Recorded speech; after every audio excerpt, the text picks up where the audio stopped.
Hi friends, आज हम लोग डिस्कस करने वाले हैं क्लास 11th का जो आपका सम बेसिक केमिस्ट्री का जो सीरीज चल रहा था उसमें आज हम पढ़ने वाले हैं सिग्निफिकेंट फिगर के बारे में। क्या पढ़ेंगे हम लोग? Significant figure. सिग्निफिकेंट फिगर को हम हिंदी में बोलते हैं सार्थक अंक।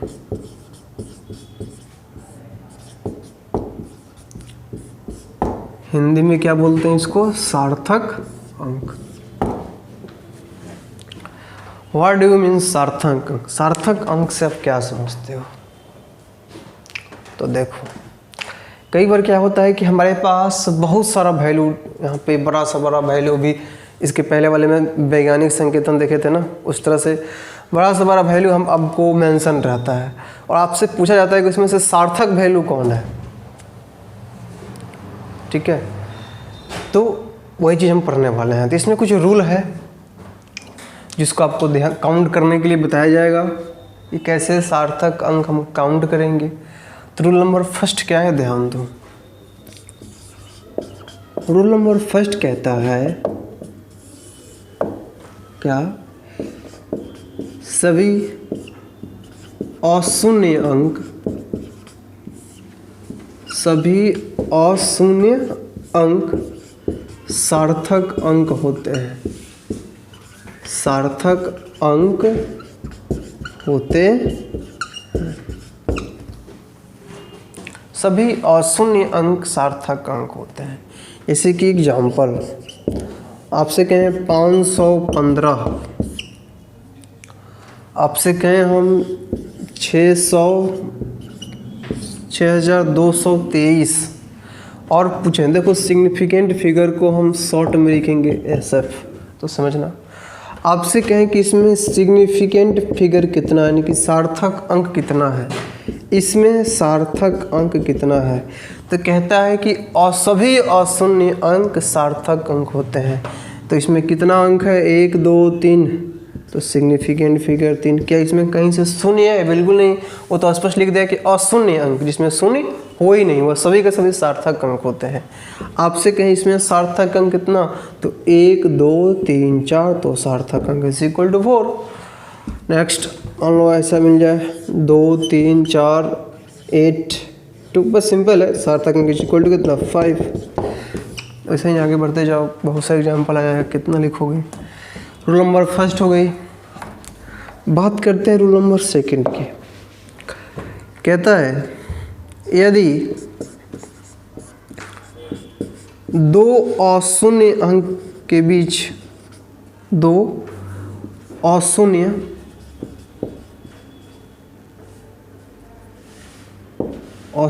अंक के बीच शून्य आता है तो वह सभी सार्थक होते हैं। तो वह सभी सार्थक होते हैं। कहता है कि यदि दो अशून्य अंक के बीच शून्य आए, ठीक है, दो अशून्य अंक के बीच यदि शून्य आए तो हम सभी को क्या बोलेंगे कि वह सार्थक है। जैसे एग्जाम्पल मान लो आपको मिल जाए 2002, आपको दिखाई दे दे 54001, आपको दिखाई दे दे 2011 2019, ये तो 2020 है ना, तभी छोड़ो। 2002 आपसे कहें हम कि इसमें सिग्निफिकेंट फिगर कितना है, और 2020 वाला रूल आगे आएगा, अभी नहीं। आपसे कहें कि इसमें सिग्निफिकेंट फिगर कितना है, तो कहता है कि दो अशून्य अंक के बीच शून्य आता है तो वो सभी सार्थक होते हैं। तो 1 2 अशून्य अंक है ना, 2 और दोनों के बीच 0 0 है, तो 1 2 3 4 सभी के सभी क्या हो गए? सार्थक हो गए। तो सार्थक अंक इज इक्वल टू 4। आपसे कहें कि इसमें सार्थक अंक कितना, तो सभी का सभी सार्थक अंक 1 2 3 4 5 5। सार्थक अंक इज इक्वल टू कितना 4। सार्थक अंक इज इक्वल टू कितना 4। देखो 1 2 3। अब सार्थ में एक अशून्य है, सभी को हम काउंट करेंगे ना, क्या दिक्कत है। क्लियर। तो इस बात को ध्यान में लेकर चलिएगा, यदि दो अशून्य अंक के बीच शून्य आता है तो सभी सार्थक होते हैं, और सभी अशून्य अंक भी होते हैं वो क्या होते हैं, सार्थक होते हैं। हाँ ध्यान रखना, यहाँ पे दो अशून्य अंक बोला है, तो मान लो तो कहें कि दो अशून्य अंक, तो ठीक है, दो अशून्य अंक के बीच शून्य। अब यहाँ पे आप दिमाग लगाओगे, नहीं होता, अगर आप ज़्यादा सोचते हो तो कहोगे कि सर दो अशून्य अंक भी तो यहाँ तो देखिए 5 कहाँ से आ गया। देखो हम लिख देते हैं, कोई दिक्कत नहीं है। मान लो हम 5 लिख भी दिए हैं तो क्या दिक्कत है। अब इसके अकॉर्डिंग चलो, तो क्या यह अशून्य अंक नहीं है, तो भी तो सार्थक ही हुआ ना। तो ध्यान रखना कि थोड़ा सा इधर उधर अंक बढ़ा भी दें तो कोई घबराने का नहीं हो, सभी के सभी क्या होंगे, सार्थक होंगे। चलिए, तो ये हो गया आपका रूल नंबर 1 या 2, इसको नोट कीजिए। फिर रूल नंबर 3 और 4 में चलते हैं। ऐसा बहुत सारा रूल है। चलिए, तो रूल नंबर 3 की बात करते हैं, तो ध्यान दो। रूल नंबर 3 में यदि हम देखें तो सिंपल है, यदि दशमलव 0 के बाद हो, 0 यानी कि शून्य, यदि दशमलव 0 के बाद हो या 0 के पहले हो, 0 के पहले हो और उसके बाद अशून्य अंक हो, अशून्य अंक हो, तो सिर्फ अशून्य अंक ही सार्थक होते हैं। तो सिर्फ अशून्य अंक ही सार्थक होते हैं, सार्थक होते हैं। और यहाँ पे एक बात हम लिख देते हैं, वही चीज़, दो अशून्य, इसका भी यूज करने वाले हैं। दो अशून्य अंक के बीच शून्य आता है तो वह सार्थक होता है।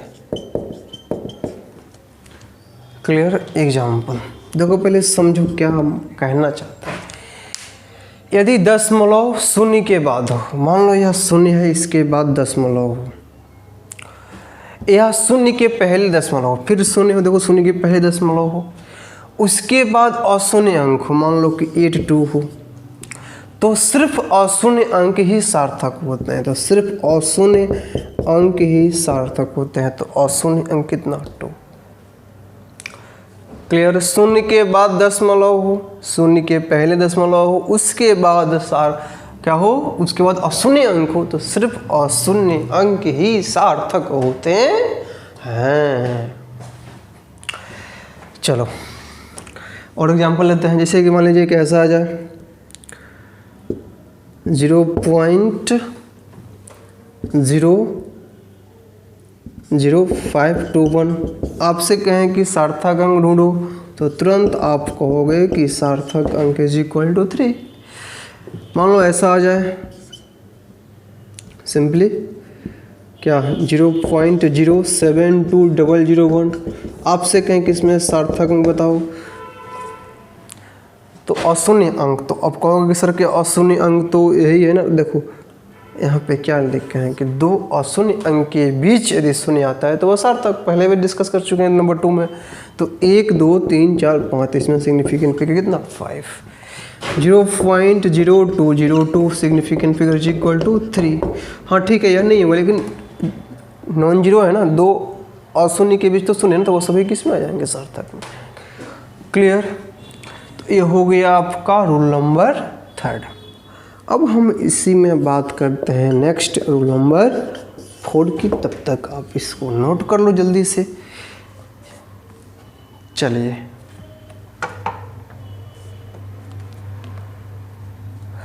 अब हम बात कर लेते हैं रूल नंबर 4 की। रूल नंबर 4 कहता है, ध्यान दो, यदि अशून्य अंक के बाद अशून्य अंक के बाद दशमलव आता है और उसके बाद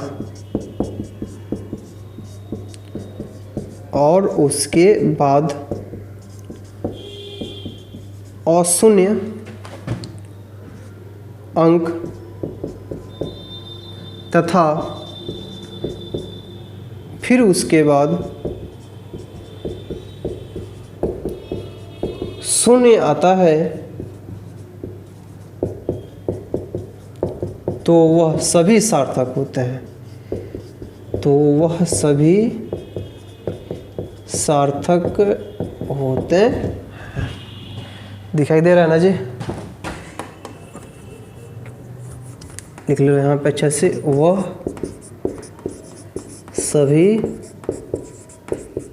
सार्थक होते हैं।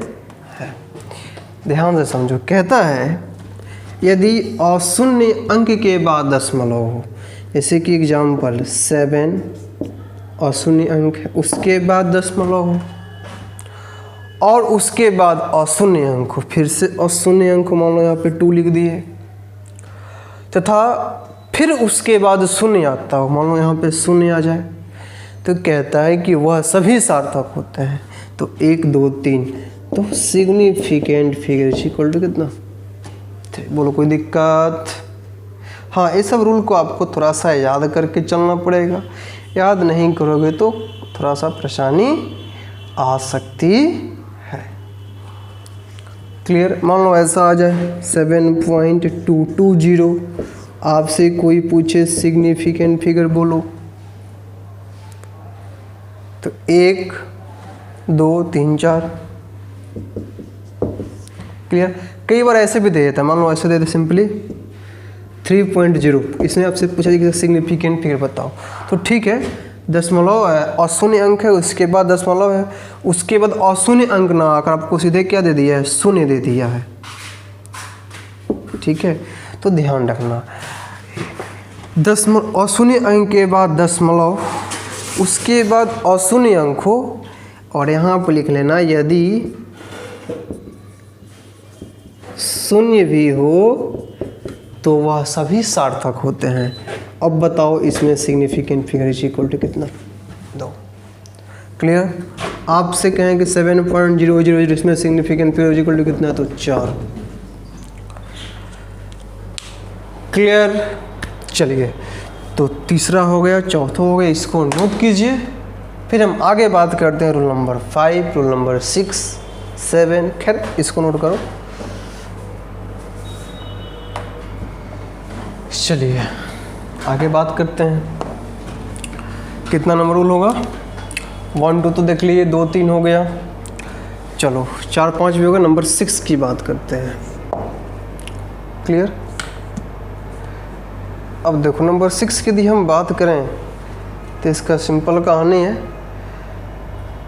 नंबर 6 नहीं, नंबर 5 होगा आपका। देखो क्या है, सुनो ध्यान से। कहता है नंबरिंग अपना कर लेना, नंबर 6 भी हो तो कोई दिक्कत नहीं है, नंबरिंग आपको करना है। सभी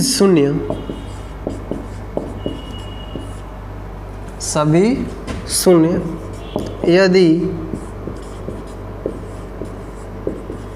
अशून्य अंक के बाद आते हैं, अशून्य अंक के बाद आते हैं,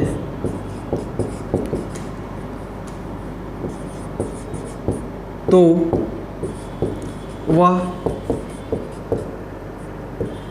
सार्थक हो भी सकते और नहीं भी हो सकते, और नहीं भी हो सकते। अब यहाँ पे आपको झटका लगा होगा, क्या सार्थक हो भी सकते, सार्थक नहीं भी, इसका मतलब क्या? तो सुनो, कहता है कि सभी शून्य अशून्य के बाद आए। जैसे कि मान लो आपसे कहें 5 कैसा है?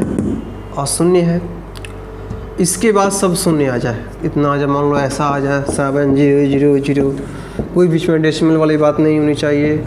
आपको 5 4 3 0 0 0। आपसे कोई पूछे सिग्निफिकेंट फिगर इसके बताओ, तो पहला चीज़ आप चाहो तो इस पूरे तीनों को काउंट करके सिग्निफिकेंट फिगर 3 भी लिख सकते हो। आप चाहो तो सिर्फ अशून्य अंक वाले को भी लिख सकते हो, इसमें आ जाओ। आप चाहो तो टोटल को काउंट करके =4, और यदि आप चाहते हो तो इसको 1 भी लिख सकते हो, कोई दिक्कत नहीं। ऐसा क्यों? क्योंकि जो है ना अस्पष्ट बिहेवियर दिखाता है, अभी तक क्लियर नहीं हुआ है कि हम इसको क्या लेकर चलें। ठीक है, बुक में देखोगे तो दोनों मेंशन रहेगा, 3 भी है 1 भी है। ठीक है, तो ध्यान रखना है चीज़ को। इसका बात करते हैं, तो पूरे को काउंट करते हो तो 3 3 6। यदि सिर्फ अशून्य अंक की बात करते हैं तो कितना हो गया? 3। क्लियर? Next number 6। नंबर 6 की यदि हम बात करें तो सिंपल कहानी है, सुनो ध्यान से। कहता है कि यदि दशमलव अशून्य के बाद आवे, अशून्य के बाद आवे और उसके बाद शून्य हो, या शून्य प्लस अशून्य हो, या सिर्फ अशून्य अंक हो, या शून्य, क्लियर करते हैं, लिखते चलो, शून्य प्लस अशून्य और प्लस 0 हो, यानी कि शून्य हो, तो वह सभी सार्थक होते हैं। तो वह सभी सार्थक होते हैं। समझो ध्यान से, एग्जाम्पल एक एक करके समझते हैं, क्लियर हो जाएगा कि इतना बड़ा लिखने का मतलब क्या है। कहता है कि यदि दशमलव अशून्य के बाद आए, मान लो यहाँ पे 3, यहाँ पे दशमलव, तो जो दशमलव है वो अशून्य अंक के बाद है ना आवे, और उसके बाद शून्य हो, क्लियर, तो यह सार्थक होगा। तो आपसे पूछा जाए कि सार्थक अंक कितना, तो 2। कहता है कि अशून्य तो हो, ठीक है, जो आपका दशमलव हो वह अशून्य के बाद आवे, या शून्य है उसके बाद दशमलव है, उसके बाद शून्य हो तो डिस्कस। उसका कहता है कि शून्य हो और अशून्य हो, तो शून्य तो हो ले लिए हैं, एक अशून्य ले लो, तो वह सभी का सभी सार्थक होंगे। तो सार्थक अंक =3। आगे बढ़ो, कहता है कि दशमलव अशून्य के बाद आवे तो 5 पॉइंट, उसके बाद अशून्य हो, मान लो कि यहाँ पे 8 हो, 2 हो, 3 हो, तो सिग्निफिकेंट फिगर =4। सिर्फ 8 रहता तो 2, सिर्फ 3 नहीं रहता, 2 रहता 3। क्लियर? ध्यान रखना है इस चीज़ को। आगे बढ़ते हैं, मान लो यहाँ पे 6 पॉइंट, जो आपका डेसिमल है वो दशमलव जो है आपका वो अशून्य के बाद है, उसके बाद शून्य अशून्य शून्य, उसके बाद शून्य अशून्य फिर शून्य, तो यह सभी सार्थक होते हैं। तो सिग्निफिकेंट फिगर =4। क्लियर? तो ध्यान रखना कि यदि आपका कोई अशून्य अंक है, अशून्य अंक के बाद यदि दशमलव है उसके बाद शून्य हो तब भी सार्थक, शून्य हो फिर अशून्य हो तब भी सार्थक, सिर्फ अशून्य हो तब भी सार्थक, शून्य हो फिर अशून्य अंक हो फिर शून्य हो तो भी सार्थक। क्लियर? चलिए ये हो गया 5, 6 नंबर रूल, इसको नोट कीजिए। फिर लास्ट रूल हम देखते हैं 7 और 8। चलिए नंबर 7 की बात करते हैं। रूल नंबर 7, रूल नंबर 7 में बात करने वाले हैं साइंटिफिक नोटेशन के, साइंटिफिक नोटेशन जिसको हम हिंदी में क्या बोला करते हैं, वैज्ञानिक संकेतन, वैज्ञानिक संकेतन। ठीक है, इसमें क्या, तो देखो वैज्ञानिक संकेतन को हम लिखते कैसे हैं, इसी के फॉर्म में ना, n × 10/n। पिछले लेक्चर में तो यही बताए थे ना। तो ध्यान रखना, कोई भी अंक यदि कोई भी संख्या यदि वैज्ञानिक संकेतन में लिखा हुआ मिले तो कोई भी संख्या वैज्ञानिक संकेतन में हो तो सिर्फ ये जो आपका n है ना, यही n, सिर्फ n ही सार्थक होता है, सिर्फ n ही सार्थक होता है। क्लियर। जैसा एग्जाम्पल, यदि आप वैज्ञानिक संकेतन आपको नहीं पता है तो आप प्ले लिस्ट में जाओ, इसके पहले वाला लेक्चर देखो, वहाँ पे आपको ये क्लियर हो जाएगा साइंटिफिक नोटेशन।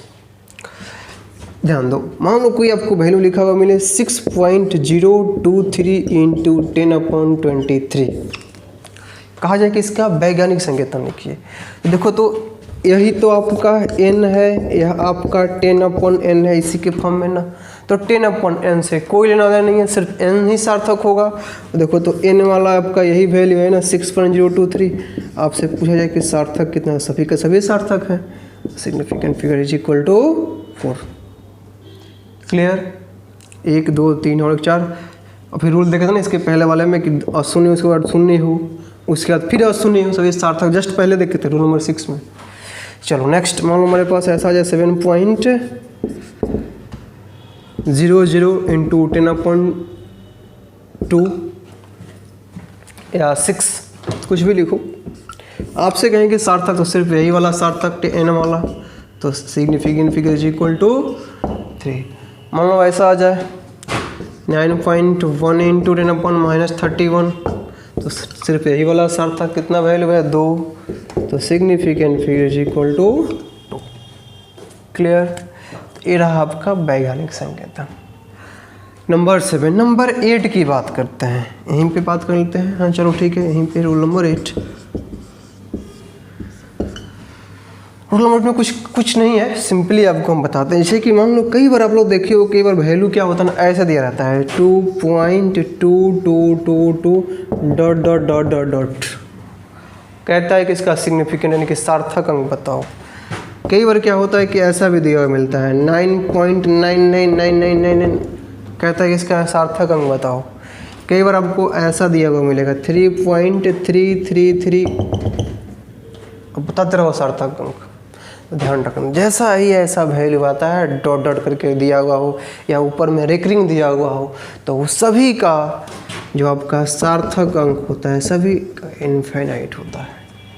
बहुत सारा है, कितना लिखोगे तो पूरा चलते रहो ना, इसको इनफाइनाइट बोल देते हैं। तो सभी की, इसका भी इनफाइनाइट, इसका भी इनफाइनाइट और इसका भी इनफाइनाइट। क्लियर। चलिए, तो ये तरह आपका कंप्लीट सिग्निफिकेंट फिगर यानी कि सार्थक अंक। आई होप आपको यह वीडियो समझ में जितना बताए हैं वो आया होगा।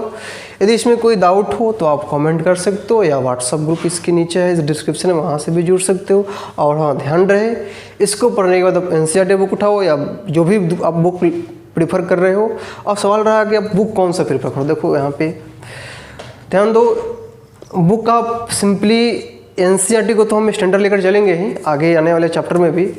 आप इसके अलावा भारती भवन का भी बुक अकॉर्डिंग टू बोर्ड ले सकते हो। ठीक है, यदि आप बोर्ड दोगे तो भारती भवन वगैरह का भी कुछ इसमें लैंग्वेज पार्ट है, तो भारती भवन को प्रीफर कर सकते हो।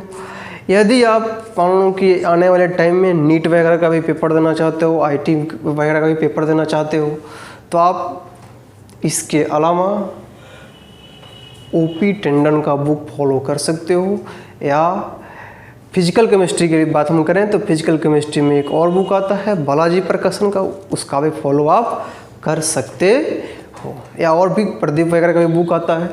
चलिए तो इसको नोट कीजिए। Thank you.